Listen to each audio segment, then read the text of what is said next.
Coming up on this episode of Healthy Longevity. We have these amazing cells in our bodies, mesenchymal stem cells, and they're present in our bone marrow as well as dispersed through our fat.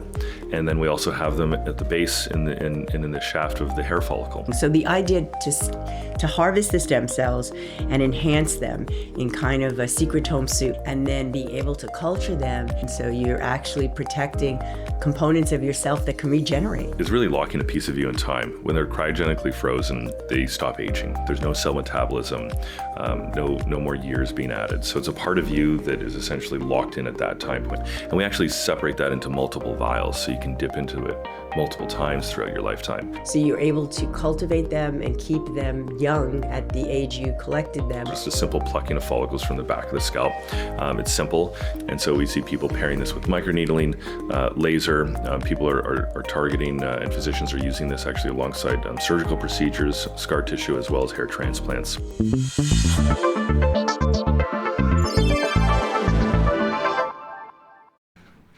Imagine taking your own stem cells, preserving them, and then using them to rejuvenate your hair and skin when you start to notice those annoying signs of aging in the mirror. This is not science fiction. It's happening right now. And you will learn all about it in today's exciting episode of Healthy Longevity. Hi, and welcome. I'm Dr. Florence Comite, founder of the Comite Center for Precision Medicine and Healthy Longevity. A quick and exciting announcement. I've just received the first proofs of my new book, Invincible: Defy Your Genetic Destiny to Live Better Longer, published by Little Brown Spark. It'll hit the bookstores on April 28th, but you can pre-order it today online from your favorite bookstore. I'm sure you'll love it, and I appreciate your support and all that it will do to help you live life to the fullest. As you learn in Invincible, expanding our health span and reversing the biological aging process that triggers chronic disease has never been more feasible and actionable. And every day we're learning more about the possibilities for preserving our youthful vitality. That's why I'm delighted to have Dr. Drew Taylor visiting with me today. Dr. Taylor is co-founder and CEO of Acorn Biolabs, a regenerative medicine company developing personalized biological products from patients' own hair follicles. Drew holds degrees in molecular cell and developmental biology from the University of Michigan and a PhD in biomedical engineering from the University of Toronto, specializing in regenerative medicine and stem cell biology. Under Dr. Taylor's leadership, Toronto-based Acorn has launched the world's first hair follicle-based cell banking service and commercialized products for skin and hair derived from a person's own stem cells. It's fascinating science. Drew, thank you for being my guest here today. I'm honored. Thank you so much for having me. Okay. Well, I'd like to know what Acorn Biolabs is doing and the work you're not only doing today, but what you see in the future. Yeah. I think what we're really trying to do is build a platform, a regenerative medicine platform. When we think about healthcare, you can kind of group things into different pillars of what we stand on to deliver healthcare. And I think in the future, regenerative medicine is going to be a growing pillar that we deliver to patients. And so we're trying to make sure that opportunity is as strong as possible. It's different, right? In pharmacology, and right, we're thinking about purified chemicals or compounds that we're delivering to a patient that's going to help them. And there's different, obviously, avenues, nutrition and otherwise. But in regenerative medicine, the currency value we're delivering is dependent on the quality of the cells, because that's the starting material for this next wave of treatments is cells. So we really want to make sure, and Acorn's built upon the opportunity to deliver to that patient the best version of their own cells. Fantastic. And what's amazing about it is the autologous nature of it. So you're not using other people's products, but actually you're growing your own, and being able to regenerate is just, it's science fiction, but it's here. Yeah. What I'm really curious about, though, is your career trajectory. I'd love you to share some of that with our listeners. So you started off as a professional baseball pitcher, correct? I had an amazing opportunity to play for my hometown team, Toronto Blue Jays, briefly with the Philadelphia Phillies as well. Unfortunately, that didn't last forever. I did have an arm injury. I needed a little regenerative medicine back then, but it's come a long way, so we can help the next generation. But baseball was an amazing opportunity for me, and I gravitated towards baseball because obviously it runs in the family. Yeah. Your father was a pitcher for the Mets in their 1969 amazing Mets. Amazing Mets. And Ron Taylor, right? Ron Taylor. I remember reading about him, and they won the pennant. They won the pennant, won the World Series. They ended up being one of those legendary teams that went from worst place at the beginning of the year to winning the entire thing. Obviously, I wasn't born yet, so I didn't get to witness it. But it's been wonderful to be able to go and attend, reunions and different gatherings of that team. It's a very special group. Oh, it's fabulous. Very special. Yeah. If you can give us some idea of how this all occurred and what drew you in this direction beyond your injury and the fact that baseball didn't seem the path for your future. And I know your father also switched places, like afterwards became a doctor of sports medicine, and fantastic. Yeah, for him it was a switch, for sure. It was, yeah. So baseball, though, had an impact on your interest in regenerative medicine. It did. My interest was always there. In fact, when I was playing professional baseball, I was at the same time a PhD student at University of Toronto. Mm-hmm. So I went to University of Michigan, played baseball for the Wolverines, had an amazing experience there. Worked hard, graduated in my undergrad a little early, so I jumped straight into a master's while I was still playing there. And then had applied to medical school. I was going to head off to medical school and stay in Michigan for that. But I ended up getting an offer from the Blue Jays. And I wanted to see baseball through. So I went and met with the dean and asked if it would be possible to do med school and baseball at the same time. Of course, when the laughter stopped, I understood that they did not think that was going to be fully possible. I don't know. In today's world, they might, but I can understand and appreciate that. Yeah, it was tough, but they had some great advice, and I was very appreciative. They suggested, have you looked into PhD programs? Because it's a lot more flexible, right? You're not dealing with patients, and as you'd know firsthand, it's more possible than actually the rigorous, schedule of going through an MD program. So I did that, and I actually moved over to University of Toronto. And I have to give University of Toronto a massive amount of thanks, because they really were very open to me having to go down to spring training and be gone for the entire year.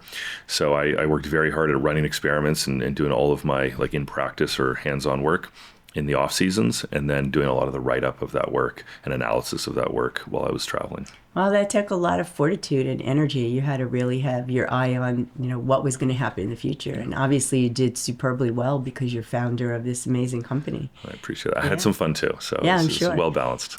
So from the pitcher's shoulder to mesenchymal stem cells, let's hear a little bit more about what Acorn is doing. I know stem cells, but they're not from adipose tissue. They're not from bone. I've experienced the latter for knee repair, and it was incredible. I basically went right back to doing everything I wanted. Amazing. With a torn ACL and a torn meniscus. It's exciting. We have these amazing cells in our bodies, mesenchymal stem cells, and you've experienced them firsthand. They reside in a number of areas in our body. So they're present in our bone marrow, as well as dispersed through our fat. And then we also have them at the base in the shaft of the hair follicle. And they have, some minutiae differences between them. The biggest difference is, I guess, fat from bone marrow and hair follicles, just because it's more oil soluble, being part of fat. But bone marrow and the cells in our hair follicles are really prime examples of cells that we can cryogenically freeze. Now, getting into your bone marrow does not tickle. It's definitely a procedure. It was worse. That procedure was worse than the knee procedure. Yes. In fact, to heal, it's a big deal. I remember doing bone marrow biopsies, and it's, of course, getting some Versed and being a little out of it helped, but afterwards you still had to heal, whereas plucking the hair, afterwards, even during the procedure, was hardly anything. Yeah, my wife and I have 3 boys, as we were sharing earlier, at home, 2 teenagers, and the youngest about to turn 9. All of them have gone through hair plucking and did not complain once. And trust me, that means a lot if we didn't hear a complaint. Right. So it's a very easy, accessible way to access high quality cells. And that's really opened up an opportunity for patients to be able to do this routinely and get benefit from this, throughout their lives, really. Cool. I think it's going to be amazing. So the idea to harvest the stem cells and enhance them in kind of a secretome soup. So what we're taking is what is secreted within the stem cells, and then being able to culture them. And I know there's a process that allows you to keep using these cells and culturing them and growing them in a way that keeps them safe and useful for procedures as the years roll on. So you're actually protecting components of yourself that can regenerate. Absolutely. Yeah. It's really locking a piece of you in time. When they're cryogenically frozen, they stop aging. There's no cell metabolism, no more years being added. So it's a part of you that is essentially locked in at that time point of whenever you do this. And we actually separate that into multiple vials, so you can dip into it multiple times throughout your lifetime. And on top of that, you can use vials more than once, depending on the procedure. And when we grow them in a way that doesn't ask those cells to continue to divide and replicate too much, I guess is the best way to say it. One of the biggest things that we see in the lab is as we ask cells to divide and become higher populations, that's actually aging them. The effects of our cells aging in our bodies, or our telomeres getting shorter, and all of these different things that happen, that's accumulating as we ask those cells to divide and replicate and continue to serve us. We do that process in the lab. It can basically take years of aging and fast forward that in a matter of weeks in the laboratory. And so that's a big shift. We've developed a system that does not have to do that. So you're able to cultivate them and keep them young at the age you collected them. Correct. And then reuse them and even tap into a vial twice, more than once. Yeah, Wow. you can. So you can take some of those cells. You can't do it indefinitely. Cells don't love being frozen and thawed multiple times. Yeah. But of course, it extends the lifespan of a vial for that patient to be able to use, Cool. especially with this first treatment that you described, the secretome. The secretome, the root word is not secret. We're talking about it very publicly. It's secretions, right? So it's essentially all of the secreted product from those stem cells. And that includes growth factors, right? Some of these essential elements that prime our other cells for growth and development and performance. The actual matrix molecules, the building blocks of our connective tissues, collagen, elastin in our skin, fibronectin, really important for healing scar tissue uniformly. It's actually like the railroad tracks that lays down collagen in the right orientation. Yeah. So all of these elements, including, a big buzzword these days, exosomes, which is a very elegant delivery system in our bodies. But what's inside those exosomes really matters the most.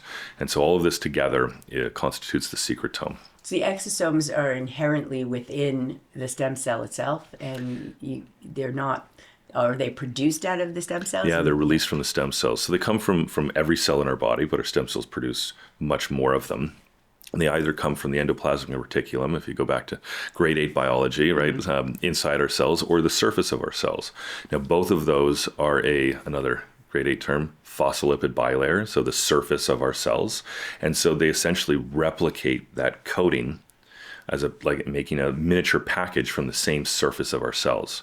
So as you can imagine, if that exosome comes in contact with your cell, those surfaces can merge, and essentially it delivers the package of goods into the cell. It's as if Amazon Prime, showed up at your doorstep and doesn't throw the package 20 feet to your door, like at my house. They actually brought it inside your house and unboxed it for you. That's the power of an exosome. Service. Exactly. Yeah, that's fantastic. And exosomes have been in use quite a while, but most of the time you have to get them, purchase them from elsewhere, and you have to trust that the system is safe. Here, because we're generating them from our own system, it's the safest it can be. That's right. It's basically the best it can be. Exactly. And it's very important, because if you think about these exosomes being a reflection of the same surface of our cells, the receptors, those small protein receptors on our cells that we identify and use to identify which are our own cells and which are foreign, they're going to be on the exosomes as well.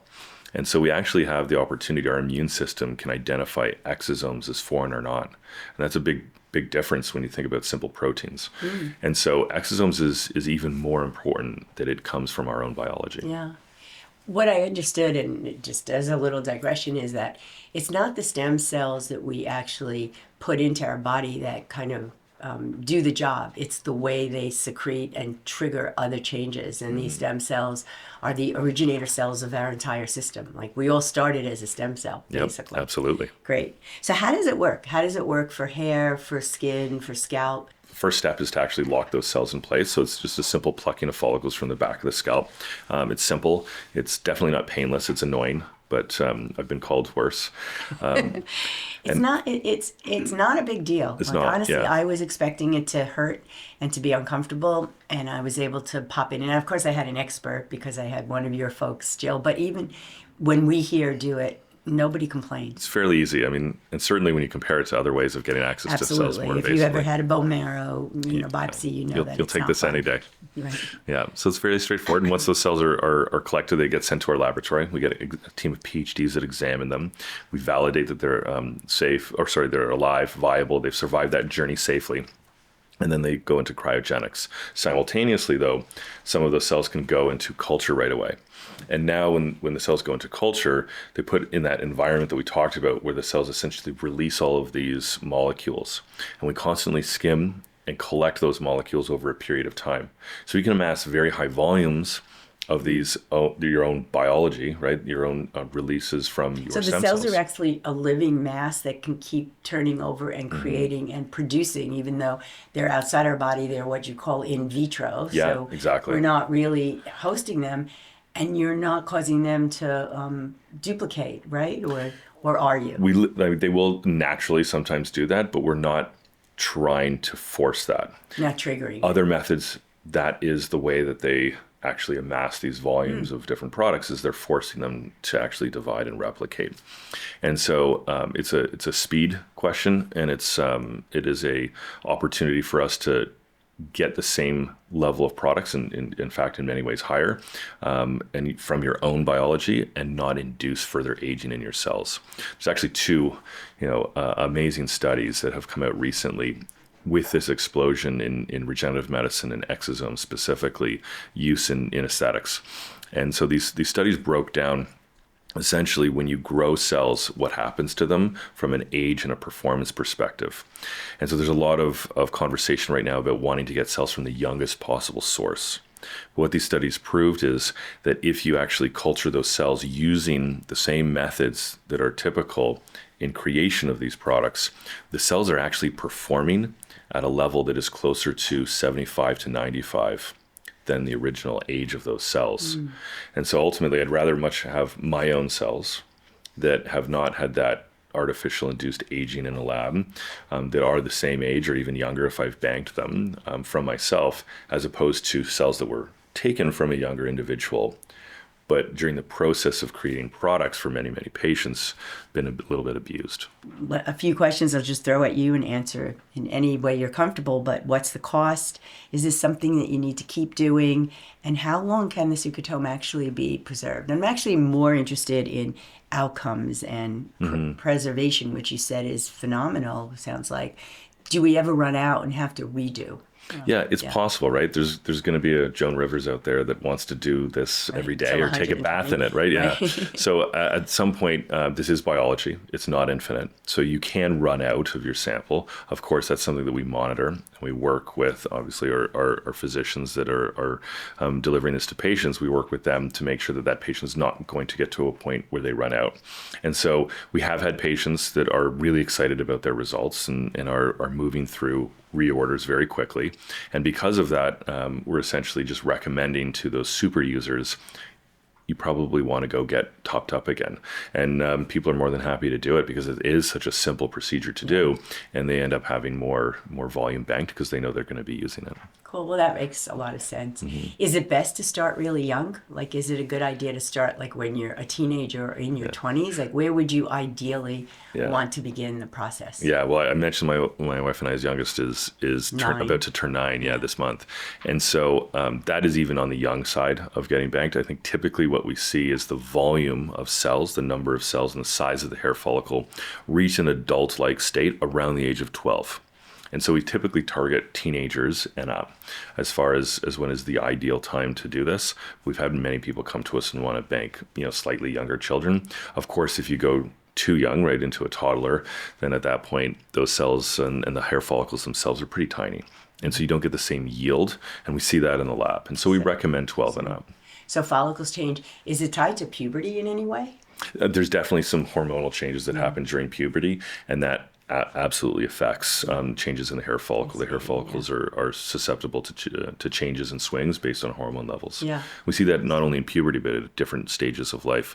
Males in androgenic alopecia, and for females, you see some pattern loss during hormonal changes in menopause and things. Yeah. Well, it's similar. A lot of females go through loss of hair. We can have the genes for hair loss too. We just are protected, I think, because we duplicate our genes in a different way. You absolutely are protected. I know. Yeah, I know. So better than us. But yeah. But there probably are differences. I recall you mentioning between teenage girls and teenage boys. Maybe that has to do with when the onset of puberty and what the range is and how their hair follicle changes. But I know in my family, hair loss began. I mentioned both my brother and sister are physicians in dermatology, and between us, we have 4 boys, and 3 of the 4 boys started losing hair in high school. And one, in fact, in his 20s is completely bald because he decided not to deal with it. Others have been maintained through medicinal means, to keep their hair, because I think a lot of men don't want to lose their. Certainly women don't, but even men, they feel younger and they feel like the look, Yeah, we see a lot of people that have parents or or grandparents that have had obvious struggles with hair loss, and so their families bring in teenagers before really you see any signs going forward with banking the cells, and then of course at the first signs, I think that's the best opportunity. Right. When people have lost a lot of hair and you see that shine, and it's been decades even, right, of just kind of going with it, it's very hard to regain that ground back because those follicles enter a state of dormancy where it's very tough to kickstart them. If the engine has been on more recently, you've got a much better opportunity using either pharmacology or regenerative medicine like the secretome to restart those. And what we actually see is anecdotally from physicians all the time share that the combination of these approaches always, it's like 1 + 1 equals. So even when it doesn't look like there are any follicles and they're maybe complete dormancy or they're gone, you have a hope if there's some hair, that you can salvage. Yeah. Do you ever get donations, like hair donations? Is it kind of like, we freeze eggs too in women, and you can use donor eggs. Is that a similar methodology as what you're doing in stem cells? Yeah, so it's interesting in the sense that the answer is, I guess, yes in general, but you have to do some manipulation. You can't just take a follicle that you've plucked and put it back in later after it being frozen. That is something that, like I said, like an actual transplant, but growing out those cells and using those cells to recreate opportunities in the hair follicle is something that a number of groups are working on. And we actually have some conversations and collaborations in that area. I think that's very interesting from the idea of cloning or replicating hair follicles on demand. We're not, it's not happening tomorrow. Right. I think it's definitely a long-term project. The hair follicle is extraordinarily complex given its small nature and everything. But it is absolutely something that has given there's been a lot of attention and efforts from scientists, and I think we are getting slowly closer. That's good to know. I know too that you announced that you recently started some trials in personalized, looking at changes over time, and you shared some data in people before and after, even extreme cases. So we've got live in market right now the opportunity to use your secretome topically for addressing skin and hair. And so we see people pairing this with microneedling, laser. People are targeting, and physicians are using this actually alongside surgical procedures, scar tissue, as well as hair transplants. But we have in this study just recently announced the opportunity to inject the product. So a new version of the secretome that's injectable. And this is actually targeting hair. The first study that we announced is in hair. There'll be a couple other announcements that we're excited to release and update everybody. But this is now an opportunity to deliver this directly to a site. That is a different path regulatory-wise, so it's a longer path, and so we're investing in running those clinical studies so that we can demonstrate safety and efficacy and give that to physicians as another opportunity. So when you say injecting, do you mean right now you'd be focused on hair and the injection there as opposed to applying it on the surface? Is Correct, that? yeah. Where do you see it going next? What kind of joints or body parts from organs like the heart and other organs to heal them Yeah. versus joints or muscle or bone? So I'll tell you where I think it's going next, and then I'll also share some of the long-term projects that we have going on. And next, I think, will be ophthalmology and orthopedics. And so there's a fair bit of evidence around dry eye that the components that are based in the secretome have the opportunity to help patients that are suffering with extreme dry eye. And so that's an area that we're looking at right now. You can actually load this into a dropper. It's very stable in saline. So there's a number of reasons of why that makes a tremendous amount of sense. On the other side is orthopedics. And I think intra-articular injections are something that is we've seen and actually run some studies in animals and have some collaborations with the University of Calgary in cartilage regeneration. And I think that'll be probably the next area that we'll see jump into human patients. My background is and specialty was actually in cartilage tissue engineering and regeneration. So it's an area that I'm quite passionate about. We've got some amazing collaborators in that space. And so the opportunity to use a either cellular or even just a secretome-based product, because we're seeing the same results from that, as an injectable intra-articular to really have a simple way of staving off the need for either invasive surgery, stave off the need for a very invasive collection of cells like through bone marrow. I think is an amazing opportunity for patients. You think it will ultimately replace the fact that we sometimes have to do knee replacements, shoulder replacements? I think it'll absolutely push those off, right? At some point, if you continue to be active and continue to accumulate damage faster than we can repair it, those are great surgeries, but we want to push those later in life, right? Because they do limit what we can do. And at Acorn, we're all about trying to make sure that you can continue to do the things you love, spend the time with the people you love as long as possible. And so this is one of the ways in activity in orthopedics and mobility that we're hoping to do that. We're living longer. We're living beyond 100 now. There's lots of people doing that. But the quality of life is really poor, and the injuries or just the wear and tear of life, in a way, the idea of banking stem cells for future use is like an insurance policy. If you can keep it going. So you're talking about treatments beyond aesthetics, and I think it's an amazing thought that we are living longer, and therefore we can protect our cells, our health, live life to the fullest, And I think that we're getting closer and closer to that. Right now, we're staving off the need of these things. I think eventually we'll be able to replace some of those things. One of the very moments in my life that pushed me down this path was when I was very young. I was able to do a science fair project on anything mechanical, and I chose an artificial knee replacement. This is back in grade 7. I can't remember how you say it, north and south of the border. But anyway, 7th grade. Okay, so 7th grade, this was my science fair project, and I talked with a surgeon after this amazing experience of seeing the benefit that this delivered to a patient. And they actually said to me, yes, it's great, but this patient's younger, they'll need another replacement at some point, a revision. And eventually, after maybe a few of these, they'll be back in a wheelchair. And so it's great, but it's not perfect. And they said something to me that just resonated in my core. They said, at some point in your life, we're going to actually replace that joint, not with metals and plastics, but with regenerating their own cartilage, their own tissues, their own soft tissues, tendons, ligaments. And I think that's coming very, very quickly. One question that, I'll leave it up to you to answer. I know doctors like me are very curious and investigational. And I know we as doctors, not everything is approved, but we can use our clinical judgment. And I have research training as well at NIH. So I've been a clinical investigator. That's why I designed what I do here. Do you see this already in operation, but a little more behind the scenes so that people are testing it at places like HSS and elsewhere to help heal injuries? Yeah, absolutely. So there's a few layers of that. One is physicians using their own judgment and their own clinical experience to use products that they feel in their best judgment are helping the patient. And it happens in some states more than others because there's actually different laws statewide to allow physicians to make those decisions. The second wave that we engage with and are very active in is supporting physicians with actual structure around it and approvals like IRB, ethics review boards that will approve the opportunity to test out products that aren't fully approved with the FDA in their clinic. And so that's something we're actively doing, and that announcement we made is an example of that, and we've got a few of those going on right now. And the other category is research that is preclinical.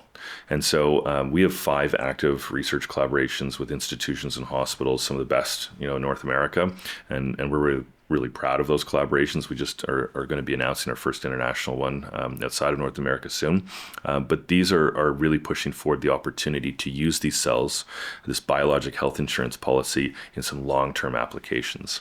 And so we've actually turned the cells from the hair follicle into cartilage, fat, and bone. We've turned them into pancreas cells, turned them into neurons. We've even created NK cells, immune cells, on demand. Wow. So the opportunities are going to be exciting. One of them is the neurons that we created, we actually could push into dopaminergic neurons, so the neurons we lose during Parkinson's disease. And so, we have to be sometimes patient for these things to come to full fruition. But work's going on behind the scenes all the time in some of these avenues to make sure that these cells are helping us aesthetically today, in orthopedics and performance and things tomorrow. And then, in years to come in some really advanced ways to stave off. I'd be delighted to be part of the, clinical trials. Let's make that happen. Doing that. Yeah. So it means, in a way, we might be able to cure diabetes before it ever gets underway if we can regenerate beta cells in the pancreas, or, stop Alzheimer's before it is already, but it's going to get worse, an epidemic as we live longer. Absolutely. Those are all tremendously exciting. Mm-hmm. My younger brother, who won't mind me sharing, is a type 1 diabetic, developed it when we were just kids. And, so that diabetes project is a passion project for us. And we collaborated with Mount Sinai Hospital and the University of Toronto with that one. And essentially we were able to create the hair follicle, reprogram it, and push it into pancreatic progenitor cells, the precursors to these beta islet cells that produce insulin for us.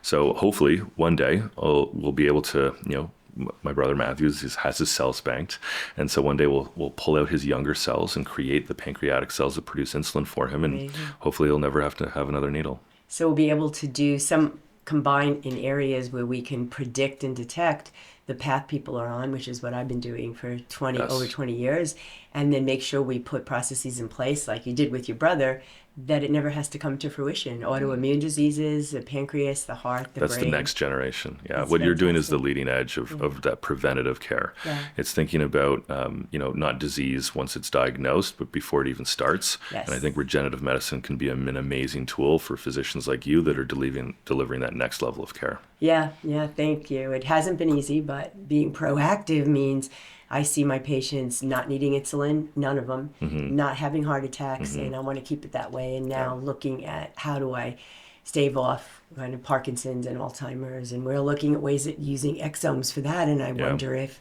that might be a place, we might be able to consider a trial in using the person's own secretome with that kind of therapy. Yeah. So I think we've heard about how this therapy is advancing, and do you see it a reality in the next 5, 10, 15 years, or where is it all going to come to fruition where you can walk in and say, I need a new knee, can I get some of my stem cells to throw that knee? I think there's going to be variations of that moving forward, right, as far as how things progress. Right now, I think it's staving off the need for that knee. And delivering the building blocks, right, of our cartilage and of our synovial fluid to help protect that joint, using our own biology. Eventually, I think we'll get to a point where we're 3D printing tissues on demand. When that comes, I think is a question of whether, a lot of these projects continue to get support and funding and people are engaging with these opportunities, as well as obviously the amount of work by great people around the world and how they're focused on it and taking it to the next level. I also think that one of the biggest tools that's coming to fruition in healthcare right now is artificial intelligence. And so I think AI is going to take our ability to do analysis on some of these interactions between different layers of our biology that just, is a more complex than the human brain or current models can handle. And so when we start thinking about combining epigenetics, genetics, proteomics, transcriptomics, metabolomics, all of these things, I think that AI is going to give us a whole new level of insights that's going to fast forward the development of a lot of these therapeutics. Well, this has been fascinating. I always usually end these sessions and podcasts for our listeners with just your thoughts on what's the one or two things you meet someone at a party or on a plane and they find out how exciting the work is that you're doing and where you see it next. What do you tell them if they say to you, what's the most important or one or two of the most important things I can do to preserve my longevity and live life to the fullest with vitality? So the self-serving side is absolutely saying, what I've devoted my life to, right? I think banking your cells and saving them for the future and having that biologic health insurance policy is a step everybody should do. How much you leverage those cells is up to you. But I think my number one answer, honestly, is relationships. So if you can have a partner that you love in life and get to share that with, and if you have kids that you can pass along that passion for life to, that's the greatest gift. I absolutely agree completely. I think that makes life rich and fuller.